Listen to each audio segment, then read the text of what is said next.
Hi there, beautiful souls watching. Thank you. I'm Gabrielle, retired medium in Germany, and I like to share some of my otherworldly experiences and insights. So, this one is about a special guest in my mediumship training circle. I have a little training group online with some interested people who want to train their psychic senses, and I love to do that because group work is really the best thing, better than doing everything on your own, because you have the feedback of the group about the perceptions and you can triangulate what's in common, what everybody perceived from whatever image or thing that happened in the circle or object we were perceiving via kinetic energy, trying to find out the energy or the color or the vibration, and get information and data by using the psychic senses.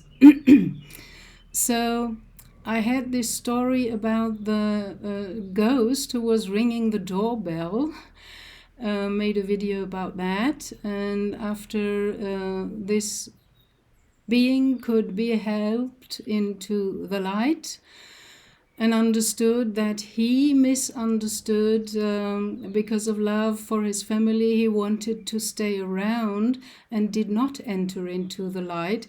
So he was kind of stuck on the earth, earthbound as it is called in the spiritual terminology.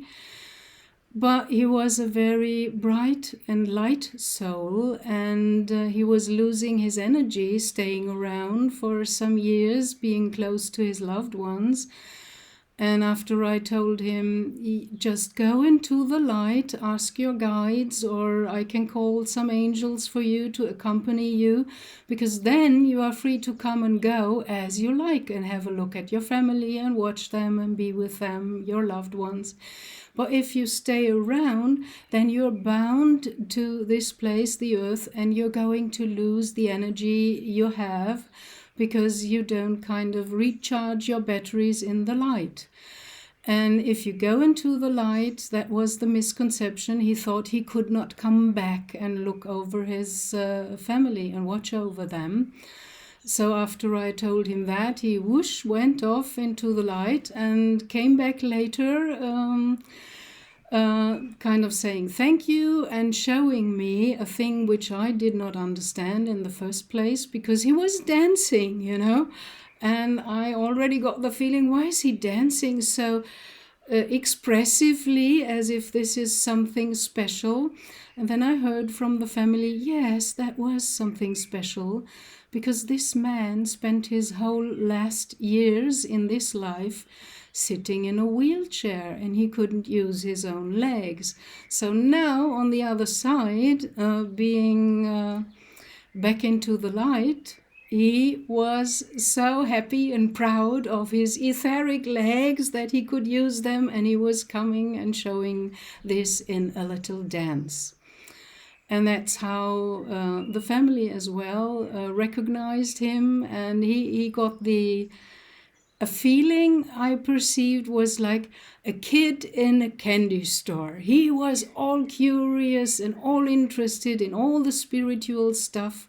And the family told me, yes, he also was in life. Every time he came back from the town, he brought a new book about this or that from spirituality. So he was very interested. And I already felt, even with the non-virtual groups I had in former days, sitting with 5 or 6 people in a room and practicing psychic skills and senses and mediumship perception and all that, I already very often had the impression that there are others with us.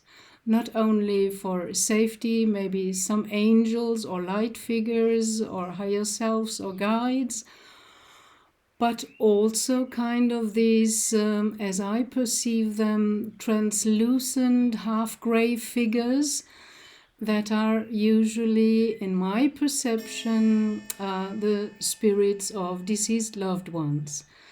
And I never really understood why they are coming from the other side to participate or watch a group training here on 3D, the psychic senses, because I thought when you're over there, you have full access to all that and you can learn more rapidly. But whatever I think might not be the last truth. They are coming, and I always perceive some of them in my circle meetings. They're not interfering, they're just watching and learning, and sometimes giving energy, good energy, because I only open up the circle and invite positive light beings. So, sorry. I had this virtual training group, and we meet online. And it's in different countries where the participants of this group are located. So the spirit of this interested man came more or less some more times to visit me, and he told me, "I'm so interested, I want to participate in your group." And I said, "Okay, yes, no problem."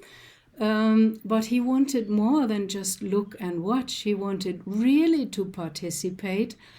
And I thought, well, I have to ask the group, because if one of them doesn't feel okay with that, I'm not going to do it. I don't want to scare anyone. I feel responsible. So we can have kind of a loose appointment. I would like to try something new with you. I never had interaction with the spirit during my circle training groups. And when we met the next time, I asked these 5 people whether they are okay with a spirit participating. And they all said, yes, okay, why not? Let's try it. And I kind of told him to do something special. And I wanted him to do a special gesture so that I would know before what he was going to do. And then the others could try to perceive what they get from his gesture and give the feedback what they perceived, and if they were wrong and going off with their own imagination or front loading or whatever, I could friendly and kindly correct them and lead them back to just the basic perceptions, because you can also go off with your intellect onto any point and just create a story around that, and that's got nothing to do with perception. You stay and stick just with what you perceive.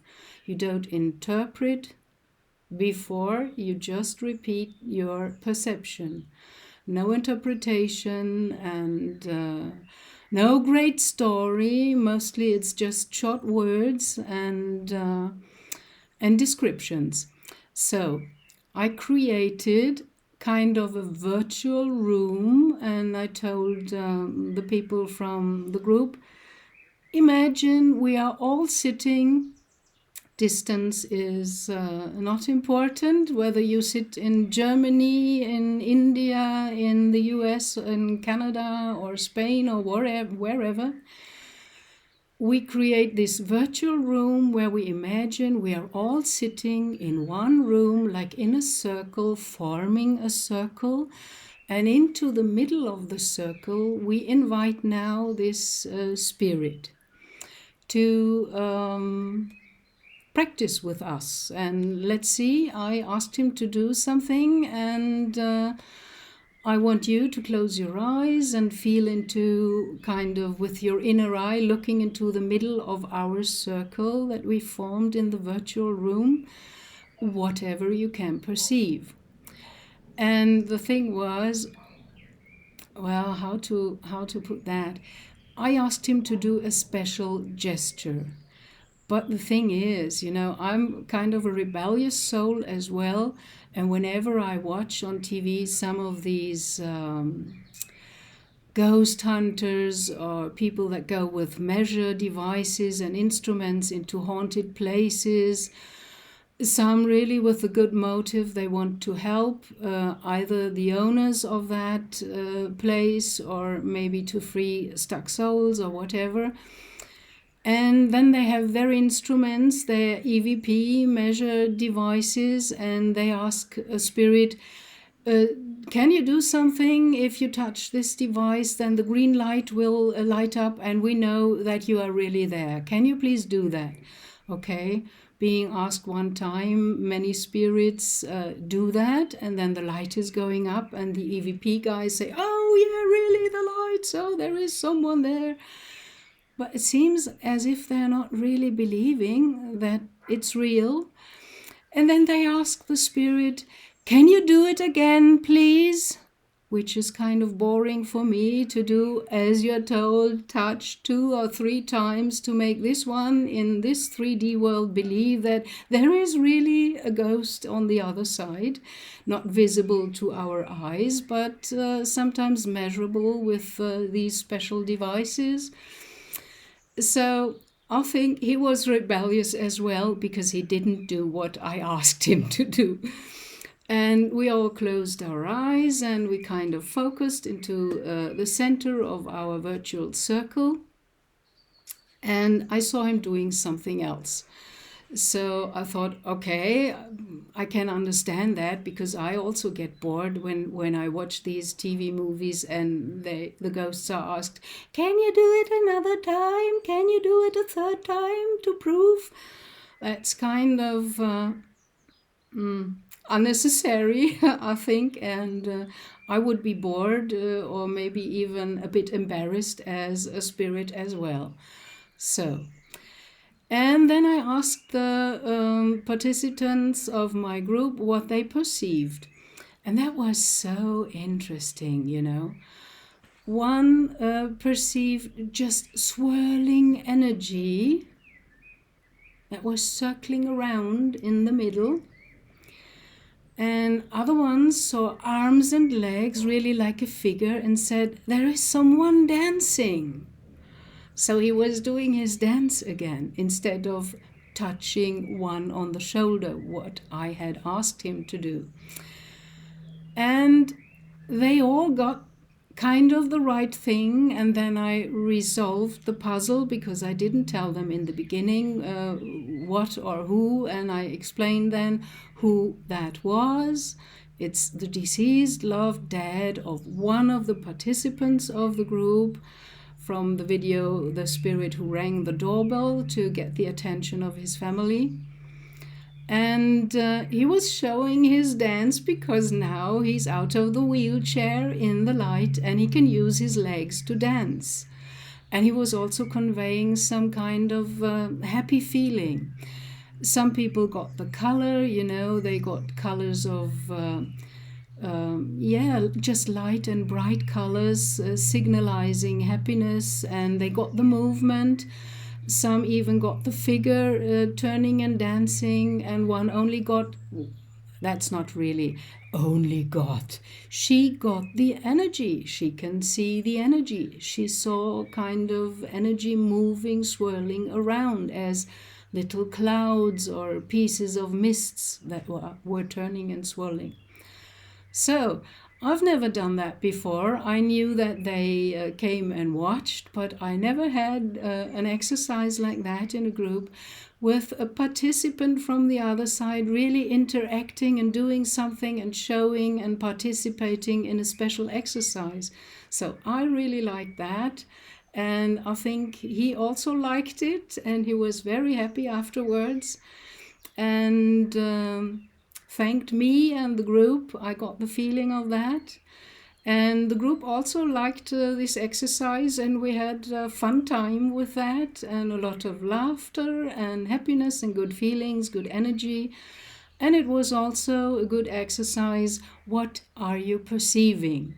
And the fun part was that he wasn't doing what I asked him to do, so I also had to perceive and get away from what I thought we are going to do and what I asked him to do. So I had to let go of my ideas, and it was a surprise. And we all like the surprise. So this is what I want to share with you today. Hope you're inspired or get some different viewpoints by that. I leave you with that. Thank you, beautiful souls, for watching. Blessings, love, and light to you on your soul path. Bye.